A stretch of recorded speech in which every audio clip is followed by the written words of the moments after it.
नमस्कार, शाम के 7 बजने वाले हैं। वक्त है अपना बिहार का और आपके साथ मैं हूं शिप्रा झा। और बुलेटिन में सबसे पहली खबर आपको बताएं, अयोध्या में राम मंदिर के निर्माण के बाद बिहार में माता सीता की जन्मस्थली सीतामढ़ी को लेकर केंद्र सरकार ने बड़ा फैसला लिया है। अब अयोध्या की तरह ही मां सीता की जन्मभूमि पुनौरा धाम में भी लोग दर्शन के लिए आएंगे। सीएम नीतीश कुमार ने पीएम मोदी को चिट्ठी लिखकर जो मांग की थी उसे मान ली गई है। अब पीएम ने सीएम नीतीश कुमार की ये मांगे मान ली हैं और पीएम मोदी ने बिहार को बड़ा तोहफा भी दे दिया। यूपी की अयोध्या से सीतामढ़ी तक रेलवे लाइन बिछाने को भी मंजूरी दे दी गई है। नरकटियागंज रेल लाइन का दोहरीकरण होगा। केंद्रीय रेल मंत्री अश्विनी वैष्णव ने बताया कि केंद्र सरकार ने बिहार के पूर्वी चंपारण और पश्चिमी चंपारण जिलों को बड़ा तोहफा दिया है। एक और परियोजना को केंद्र सरकार ने मंजूरी देते हुए अयोध्या से मां सीता के जन्मस्थान सीतामढ़ी तक करीब 257 किलोमीटर की रेल लाइन बिछाने का फैसला भी किया है। नरकटियागंज, रक्सौल, सीतामढ़ी, दरभंगा, मुजफ्फरपुर रेलवे लाइन के दोहरीकरण को मंजूरी दी गई और ये रेलवे लाइन 256 किलोमीटर की होगी। दोनों रेलवे प्रोजेक्ट 4 साल के अंदर पूरे किए जाएंगे। और आपको बता दें कि सीएम नीतीश ने सितंबर महीने में प्रधानमंत्री नरेंद्र मोदी को पत्र लिखकर अयोध्या से सीतामढ़ी के बीच वंदे भारत ट्रेन चलाने और पुनौरा धाम के लिए सड़क एवं रेल संपर्क स्थापित करने का अनुरोध किया था। नीतीश कुमार ने लिखा था, पुनौरा धाम सीतामढ़ी जिले में स्थित सीता माता की जन्मस्थली है। नीतीश कुमार ने प्रधानमंत्री मोदी को पत्र लिखकर भारत सरकार द्वारा बनाए जा रहे अयोध्या से सीतामढ़ी जिले तक राम जानकी मार्ग के निर्माण कार्य को शीघ्र पूर्ण करने के लिए संबंधित मंत्रालय को निर्देश देने का अनुरोध किया था। अब केंद्र सरकार ने अयोध्या से सीतामढ़ी तक रेलवे लाइन बिछाने की मंजूरी दे दी है। इससे साफ पता चलता है कि पीएम मोदी नीतीश कुमार की हर बात सुनते हैं। नॉर्थ बिहार को और नॉर्थ ईस्टर्न स्टेट्स को स्ट्रैटेजिक कनेक्टिविटी देने के लिए बड़ा प्रोजेक्ट सैंक्शन हुआ है। बहुत बड़ा प्रोजेक्ट सैंक्शन हुआ है। ये प्रोजेक्ट है 256 किलोमीटर 256 किलोमीटर का, नरकटियागंज, रक्सौल, सीतामढ़ी, दरभंगा। नरकटियागंज, रक्सौल, सीतामढ़ी, दरभंगा और सीतामढ़ी मुजफ्फरपुर। आज माननीय प्रधानमंत्री श्री नरेंद्र मोदी जी ने अप्रूव किया है कैबिनेट में। तो केंद्र सरकार ने बिहार को बड़ा तोहफा दिया। अयोध्या को सीतामढ़ी से जोड़ने के लिए प्रधानमंत्री नरेंद्र मोदी की कैबिनेट ने रेलवे लाइन बिछाने को मंजूरी दे दी है। केंद्र सरकार के फैसले का डिप्टी सीएम सम्राट चौधरी ने स्वागत किया। उन्होंने कहा, केंद्र का यह फैसला बिहार के विकास में अहम भूमिका निभाएगा। डिप्टी सीएम ने पीएम मोदी और सीएम नीतीश कुमार को धन्यवाद दिया। यशस्वी प्रधानमंत्री जी लगातार डबल इंजन की सरकार बिहार में चला रहे हैं और आदरणीय मुख्यमंत्री जी का विशेष आग्रह था कि अयोध्या को जोड़ा जाए और सीतामढ़ी को उसके साथ संपर्क में लाया जाए। तो सीतामढ़ी का जो संपर्क के लिए रेलवे के कनेक्टिविटी के लिए इश्यूज थे और लगभग 5,000 करोड़ 4600 से अधिक करोड़ की राशि बिहार के मुख्यमंत्री जी के आग्रह पर आदरणीय नरेंद्र मोदी जी की सरकार ने किया है। मैं प्रधानमंत्री जी को विशेष तौर पर धन्यवाद भी देता हूं और मुख्यमंत्री जी को भी विशेष धन्यवाद देता हूं जिन्होंने मुद्दे उठाकर प्रधानमंत्री तक पहुंचाने का काम किया। बिहार को केंद्र से बड़ी सौगात मिलने का डिप्टी सीएम विजय सिन्हा ने भी स्वागत किया। विजय सिन्हा ने कहा, डबल इंजन की सरकार से बिहार का विकास होगा। दोनों को आवागमन की सुविधाएं, आज रेल भी मिला है, बगल में दरभंगा में एयरपोर्ट भी मिला है और इस तरह से डबल इंजन की सरकार बिहार के विरासत को विकास से बढ़ाएगा। बढ़ते हैं आगे और बात अगली खबर ही करेंगे। लालू प्रसाद को भारत रत्न देने की मांग उठी है। आरजेडी नेता आरजेडी दफ्तर के बाहर पोस्टर लगाकर ये मांग कर रहे हैं। पोस्टर में लालू प्रसाद को सामाजिक न्याय का मसीहा बताया गया है और पोस्टर का जायजा लिया है न्यूज 18 संवाददाता आनंद अमृतराज ने।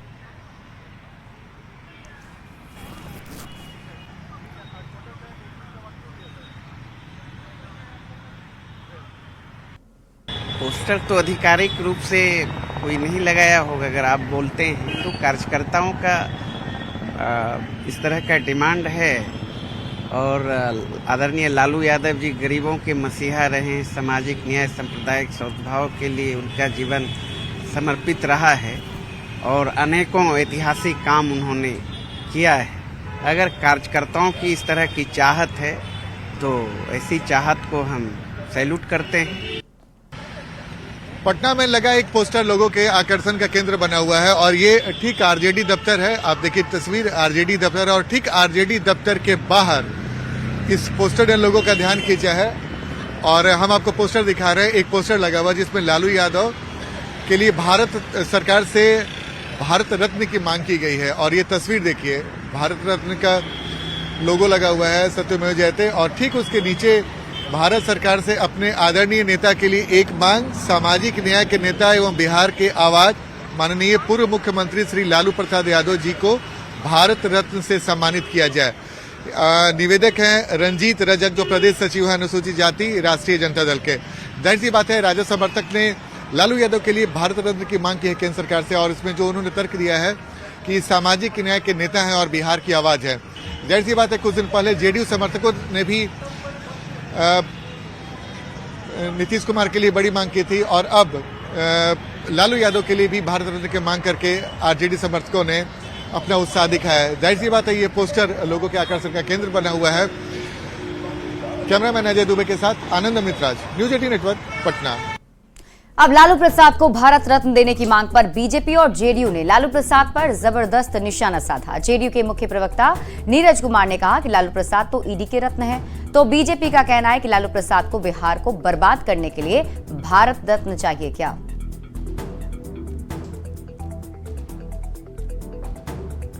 सिवान छपरा के बाद मुजफ्फरपुर में हुई जहरीली शराब से मौत के बाद बिहार में अब नामकरण की सियासत शुरू होती दिख रही है।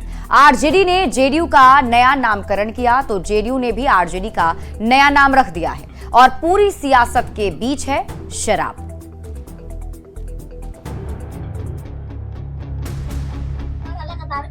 शराबबंदी वाले बिहार में जहरीली शराब से मौत और फिर उस पर सियासत खूब होती रही है। हाल ही में 3 जिलों सारण, सिवान और गोपालगंज में शराब से कई लोगों की मौत हुई। अभी इसकी चर्चा चल ही रही थी कि मुजफ्फरपुर में भी शराब से मौत हुई और एक बार फिर शराबबंदी के फेल होने की चर्चा तेज हो गई। शराब के बहाने आरजेडी ने जेडीयू का नया नामकरण कर दिया। पार्टी के आधिकारिक एक्स प्लेटफॉर्म से एक पोस्ट किया गया है जिसमें जेडीयू का मतलब बताया गया है जे से जहां, डी से दारू और यू से अनलिमिटेड। साथ में एक प्रश्न और उसका उत्तर भी है जिसमें जहरीली शराब से मौत का जिम्मेदार जेडीयू और नीतीश कुमार को बताया गया है। जेडीयू का मतलब ही होता है जहां दारू अनलिमिटेड उपलब्ध हो। जब आरजेडी की तरफ से हमला हुआ तो फिर शुरू हो गई फुल फॉर्म वाली सियासत। जेडीयू ने भी तुरंत पलटवार करते हुए आरजेडी का पूरा मतलब समझाया। कहा आरजेडी का मतलब राष्ट्रीय जहरीला दल। नामाकरण करते हैं, तंगो तबाह हो जाइएगा। तो राष्ट्रीय जनता दल का अर्थ है राष्ट्रीय जहरीला दल। नामकरण वाली सियासत में बीजेपी भी जेडीयू की ओर से कूद पड़ी है। पार्टी प्रवक्ता असित नाथ तिवारी कहते हैं कि जेडीयू का पूरा नाम ही है राष्ट्रीय जमीन का डाकू। राजद का पूरा नाम ही है राष्ट्रीय जमीन का डाकू। एक ऐसा गिरोह है जिसने पशुओं का चारा लूटा, फिर बिहार की जमीन लूटी।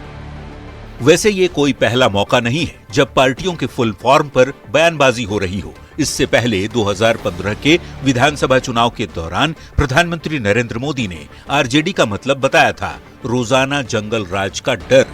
तब नीतीश कुमार और लालू प्रसाद एक साथ थे, लेकिन इस बार शुरुआत आरजेडी की तरफ से हुई है और अब जेडीयू और बीजेपी साथ हैं। देखना होगा पार्टियों के नामकरण की राजनीति आखिर कहां तक पहुंचती है। न्यूज 18 के लिए पटना से रवि एस नारायण के साथ bureau report.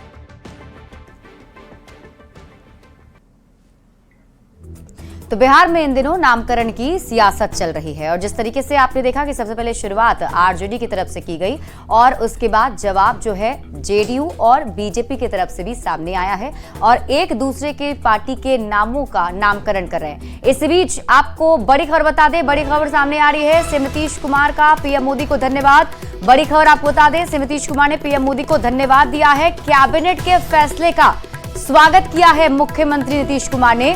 Ayodhya Sitamarhi rail line पर उन्होंने आभार जताया। 22 सितंबर को पत्र लिखकर सीएम नीतीश कुमार ने पीएम मोदी से मांग की थी और आज जब केंद्रीय कैबिनेट की बैठक हुई तो इसमें इसे स्वीकार कर लिया गया और इस पर सीएम नीतीश कुमार ने पीएम मोदी का आभार जताया है। कैबिनेट के फैसले का सीएम नीतीश कुमार ने स्वागत किया और अयोध्या सीतामढ़ी रेल लाइन पर उन्होंने पीएम मोदी का आभार जताया।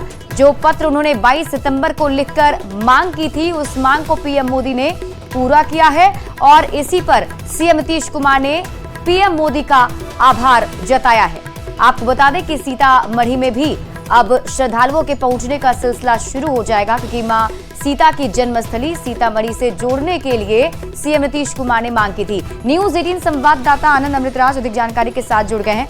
आनंद, जो मांग 22 सितंबर को की गई, पीएम मोदी ने बहुत जल्द उस पर फैसला लेते हुए वो मांगे मान भी ली हैं, ऐलान भी कर दिया गया।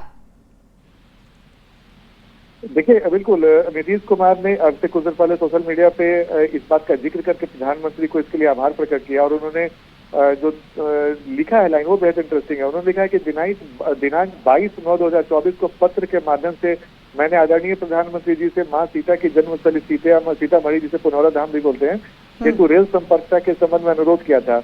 आज अयोध्या से मां सीता की जन्मस्थली सीतामढ़ी तक 4,553 करोड़ रुपए की लागत से लगभग 256 किलोमीटर की रेल लाइन के दोहरीकरण का फैसला केंद्रीय कैबिनेट की बैठक में लिया गया।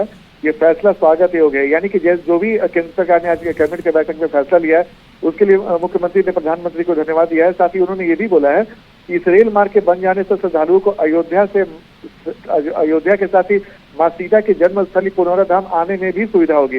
इसके लिए मैं आदरणीय प्रधानमंत्री श्री नरेंद्र मोदी जी के प्रति आभार व्यक्त करता हूँ।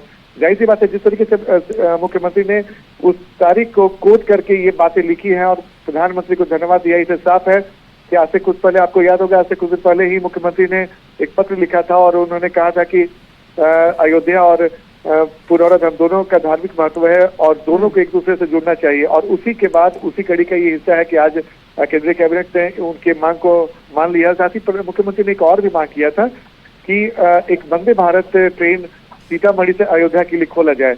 आने वाले समय में इस पर भी नजरें रहेंगी कि प्रधानमंत्री से ये जो उन्होंने मांग की है उसका क्या होता है। लेकिन एक बात होता है कि मुख्यमंत्री नीतीश कुमार ने जो मांग की है और जिस तरीके से केंद्र सरकार ने उनकी मांग को माना है, ये बेहद महत्वपूर्ण माना जा रहा है और ये भी माना जा रहा है कि केंद्र सरकार और बिहार सरकार के संबंध बेहद मधुर हैं और उसी का नतीजा है कि नीतीश कुमार जो भी डिमांड कर रहे हैं केंद्र सरकार से, केंद्र सरकार अधिकांश उनके डिमांड को पूरा कर रहा है। और ये जो मांग आज प्रधानमंत्री ने मांग बिहार सरकार की पूरी की है और जिसके लिए नीतीश कुमार ने प्रधानमंत्री को धन्यवाद दिया, बेहद महत्वपूर्ण है। देखिए, चुनावी साल है और चुनावी साल में ये एक बड़ा तोहफा भारत सरकार ने जो बिहार सरकार को दिया है। चुनाव में भी इसे एनडीए पूरी तरीके से मुद्दा बनाने की कोशिश करेगी। तो जाहिर सी बात है, एक बड़ा दिन आज, और खासकर अयोध्या और पुनौरा धाम जब आपस में जुड़ेंगे तो न सिर्फ बिहार में बड़ी संख्या में पर्यटक आएंगे बल्कि बिहार के विकास में भी महत्वपूर्ण रोल अदा किया कर सकता है। जी बिल्कुल आनंद। और ऐसे में ये भी कहा जा सकता है कि सीएम नीतीश कुमार जब भी कुछ कहते हैं तो प्रधानमंत्री नरेंद्र मोदी उसे सुनते भी हैं और उसे स्वीकार भी करते हैं। बिल्कुल, आपने सही कहा। आपको याद होगा कि कुछ दिन पहले ही दरभंगा में जो एयरपोर्ट का विस्तारीकरण है उसके लिए भी रजामंदी दी गई थी और प्रधानमंत्री ने वीडियो कॉन्फ्रेंस से आके उसका उद्घाटन भी किया था, जिसमें पटना में नीतीश कुमार भी मौजूद थे। इसके अलावा पूर्णिया के एयरपोर्ट को लेकर जो मांग की थी, इसके अलावा बिहार सरकार के लिए कई मांगे। ठीक है आनंद, शुक्रिया इस अपडेट के लिए, हमारे साथ जानकारी साझा करने के लिए। बढ़ते हैं आगे। चुनावी रणनीतिकार से नेता बने प्रशांत किशोर ने जन सुराज पार्टी के जरिए राजनीति में एंट्री की है। उम्मीदवार देने के बाद उन्हें 2 सीट से उम्मीदवार वापस भी लेना पड़ा। तरारी और बेलागंज सीट से प्रशांत किशोर ने अपना प्रत्याशी बदल दिया है। इस मामले के बाद चुनावी रणनीतिकार प्रशांत किशोर की रणनीति पर सवाल उठ रहे हैं। इस पर प्रशांत किशोर ने सफाई दी। प्रशांत किशोर के इस कदम के बाद बिहार की सत्ता में विपक्ष से लेकर विपक्ष के नेता हमलावर दिख रहे हैं। सुराज ने पहली शुरुआत की, उसी में इनको धक्का लग गया। वो ठीक बात है। हम लोग नए हैं, नया प्रयास है, उसमें एक दो स्टेप गलत हो सकता है, लेकिन हम लोग की ईमानदारी में, हमारे प्रयास की शुद्धता में कहीं कोई कमी नहीं दिखेगी। बस ज्ञान होने से नहीं होता है, समाज पे, जमीन पे उतर के जनहित के मुद्दों को उठाने से और उस पे काम करने से लोग नेता बनते हैं। ठीक है, मीडिया में पकड़ है, मीडिया आपको प्रमोट कर रहा है, लेकिन आप समझ गए ना प्रशांत किशोर जी कि मीडिया के प्रमोट करने से भी कुछ नहीं होता। अभी तो 2 कैंडिडेट आपके भागे हैं, आपके सब भागेंगे। ये चुनाव जो है राजनीतिक विचारधारा से लड़ी जाती है, चुनाव जो है देशभक्ति से लड़ी जाती है, चुनाव जो है विकास के एजेंडे से लड़ी जाती है। जब आप चुनाव में बिजनेस करने आएंगे, जब आप चुनाव में कैंडिडेट की जगह प्रोडक्ट को उतारेंगे, तो जनता आपको स्वीकार करने वाली नहीं है। और ये बड़े रणनीतिकार और राजनीतिक रचनाकार बनने वाले लोग, आज इनकी असलियत सामने आ गई। उम्मीदवार चयन करने के बाद ले कुर्सी की दे कुर्सी, यह हालात हो गया। उम्मीदवार बदलना पड़ रहा है कि प्रथम मक्षिका से। इसलिए सीधे तौर पर यह कहा जा सकता है कि राजनीति में माननीय प्रशांत जी अभी किशोर है। गया के इमामगंज से हम पार्टी की उम्मीदवार दीपा मांझी ने नामांकन दाखिल कर दिया है और इस दौरान डीआरडीए ऑफिस में केंद्रीय मंत्री और उनके ससुर जितन राम मांझी भी मौजूद रहे। दीपा मांझी ने जितन राम मांझी के अधूरे काम पूरा करने का दावा किया और इस मौके पर मौजूद केंद्रीय मंत्री जितन राम मांझी ने दीपा मांझी को सुयोग्य और कर्मठ उम्मीदवार बताया और उपचुनाव में किसी से भी टक्कर से इनकार किया। जितना हो सके हम विकास के काम करेंगे और महिलाओं के सशक्तिकरण हो, छोटे छोटे रोजगार देने का काम करेंगे और शिक्षा के ऊपर है कि बड़ी कोई व्यवस्था हो, यूनिवर्सिटी वगैरह हो, वो हम प्रयास करेंगे कि वो हम बनाए वहाँ। ये कर्मठ कार्यकर्ता जो जिला परिषद की सदस्य रही है, जिला परिषद के अध्यक्ष के रूप में 2 वोट से हारने वाली है और उसके अलावा सामाजिक कार्यों में बचपन से लीन रही है, वो कार्यकर्ता के रूप में दीपा मांझी है। हमारी बहू तो बाद में है, इसके पहले वो हर तरह से कर्मठ और सुयोग्य महिला है। इमामगंज में 2 मांझी के बीच जंग है। एनडीए की ओर से हम की दीपा मांझी चुनावी मैदान में है तो आरजेडी ने रोशन कुमार मांझी को टिकट दिया है। दीपा मांझी केंद्रीय मंत्री जितन राम मांझी की बहू और बिहार सरकार में मंत्री संतोष कुमार सुमन की पत्नी है। मैं कहूंगी कि आप लोग अपने मान सम्मान के लिए और क्षेत्र में विकास के लिए हमारा जो एनडीए का गठबंधन है, आप लोग से अपील है कि हमको वोट दे करके आप लोग विकास के पथ पर आगे चले। बिहार विधानसभा उपचुनाव को लेकर सियासी सरगर्मी तेज हो चुकी है। तरारी के करदी मंडल पहुंचे बीजेपी के सीतामढ़ी सदर विधायक मिथिलेश कुमार ने दावा किया कि यहां कोई लड़ाई है ही नहीं, क्योंकि जनता ने तय कर लिया है कि तरारी के इतिहास को बदलना है। यहां एनडीए की जीत तय है।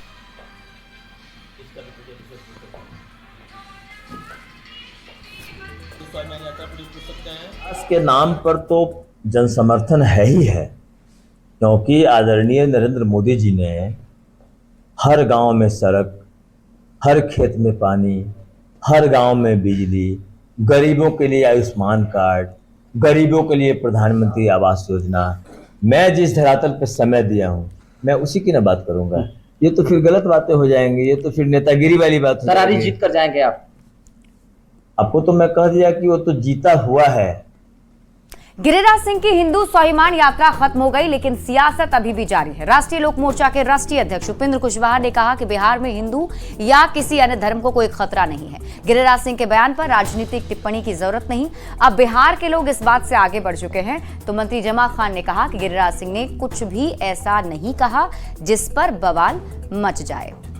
बात जरूर है कि जो बात माननीय गिरिराज सिंह जी की ओर से कही जा रही है उस यात्रा के मकसद के बारे में कि हिंदू खतरा में है, हम उसको बचाने के लिए इस कार्यक्रम में चल रहे हैं। मेरी समझ से और हमारी पार्टी की समझ से बिहार में कोई धर्म के सामने खतरा नहीं है। हिंदू धर्म तो बहुसंख्यक लोगों का धर्म है, ज़्यादा लोग मानते हैं। इवन यहाँ जो अल्पसंख्यक समुदाय के लोग हैं उनके सामने भी कोई खतरा नहीं है। मीडिया के मेरे साथी कुछ उसको बढ़ा चढ़ किए हैं, उनका अलग अपना काम करने का तौर तरीका है। सबको लेकर हम एनडीए चलता है, एनडीए नेता नीतीश कुमार नेतृत्व में चलती है। संविधान इस बिहार में चला सीखा, संविधान को चलाने का काम नीतीश कुमार ने किया है। सबको लेकर चलते हैं और जो बिहार में विकास हुआ है 2005 के बाद वो एनडीए ने ही किया है, सब लोगों ने मिलकर काम किया है। बड़ी खबर आपको सुपौल से बताते हैं, जहां एक मौलाना पर नाबालिग के साथ यौन शोषण का आरोप लगा है। नाबालिग के साथ यौन शोषण की घटना के बाद से पूरे इलाके में सनसनी मच गई। आरोपी मौलाना पर फोकनिया परीक्षा पास कराने का प्रलोभन देकर लंबे समय तक यौन शोषण का आरोप है। अब 6 महीने की गर्भवती नाबालिग न्याय की गुहार लगा रही है। जब पीड़िता गर्भवती हो गई तो उसने मौलाना के सामने शादी का प्रस्ताव भी रखा, लेकिन आरोपी ने इससे इनकार कर दिया। घटना के बाद पीड़िता ने त्रिवेणीगंज थाने में शिकायत दर्ज कराई। आरोपी मौलाना अब्दुल हाफिज मस्जिद में पढ़ाने के साथ साथ नाबालिग के घर भी पढ़ाने आता था। आरोपी मौलाना फरार बताया जा रहा है। त्रिवेणीगंज अनुमंडल अंतर्गत एक आवेदन प्राप्त हुआ है, जिसमें पीड़िता की मां के द्वारा आरोप लगाया है कि एक मौलाना जो उनके घर जाके ट्यूशन पढ़ाते थे, उनकी बच्ची के साथ दुष्कर्म किए हैं। इस मामले में क्या कुछ कार्रवाई हुई है? पीड़िता की मां के आवेदन पर हम लोगों ने प्राथमिकी दर्ज कर लिया है, अनुसंधान कर रहे हैं। और फिलहाल इस बुलेटिन में अभी के लिए बस इतना ही। आप देखते रहिए न्यूज़ 18 बिहार झारखंड।